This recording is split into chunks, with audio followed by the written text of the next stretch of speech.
Salut la team, j'espère que vous allez bien et vos activités, que Dieu nous aide toujours. Je vais vous raconter l'histoire du Radaman de la Wyvern d'Ascensia de Los Canvas.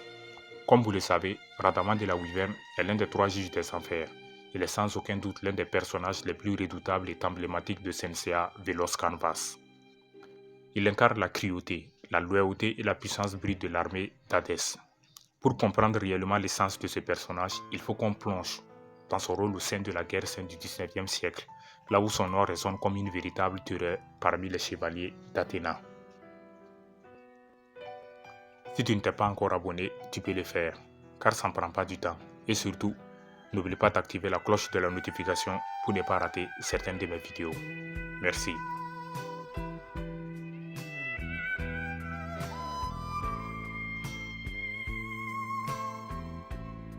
D'abord les gars, Radaman de la Wyvern apparaît comme une figure imposante, l'un des 3 piliers de l'armée des spectres aux côtés de Minos du Griffon et Dick du Garuda. Dès sa première apparition, il dégage une aura d'intimidation impressionnante, avec son armure spectrale de la Wyvern qui symbolise la monstruosité et la brutalité absolue. Contrairement à certains spectres qui se contentent de suivre aveuglément les ordres, je peux dire que Radaman de la Wyvern incarne une fidélité inébranlable à Hadès. Une loyauté qui dépasse largement l'entendement et qui fait de lui l'un des exécuteurs les plus terrifiants de l'armée infernale. Ce qui rend encore Radaman de la Wyvern si marquant dans Los Canvas, c'est sa manière de concevoir le combat. Pour lui, la puissance brute prime sur tout.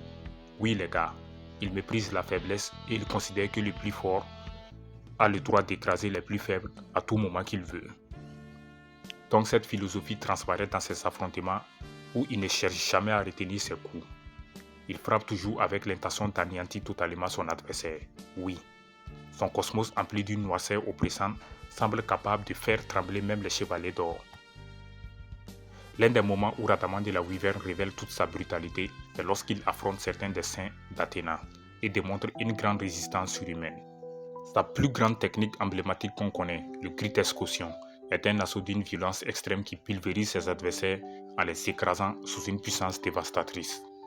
Peu de chevaliers peuvent s'en relever, et ceux qui y parviennent finissent généralement brisés physiquement et psychologiquement. Mais derrière sa cruauté, je peux dire que Radaman est aussi un guerrier au sens noble du terme, c'est-à-dire quoi? Contrairement à certains spectres qui utilisent la ruse ou les coups bas, il préfère combattre frontalement, oui, qui respecte ses ennemis lorsqu'il se montre valeureux, même s'il ne retient jamais ses coups. Cette facette de sa personnalité le rapproche à des guerriers purs, ceux qui ne vivent que pour le combat et l'auraient d'affronter des adversaires dignes de ce nom. Dans Los Canvas, sa rivalité avec les Chevaliers d'Or, notamment Régulus du Lion, est l'un des sommets narratifs. Le jeune Régulus du Lion, animé par une puissance phénoménale malgré son jeune âge, se retrouve face à Radaman de la Wyvern dans un duel très titanesque.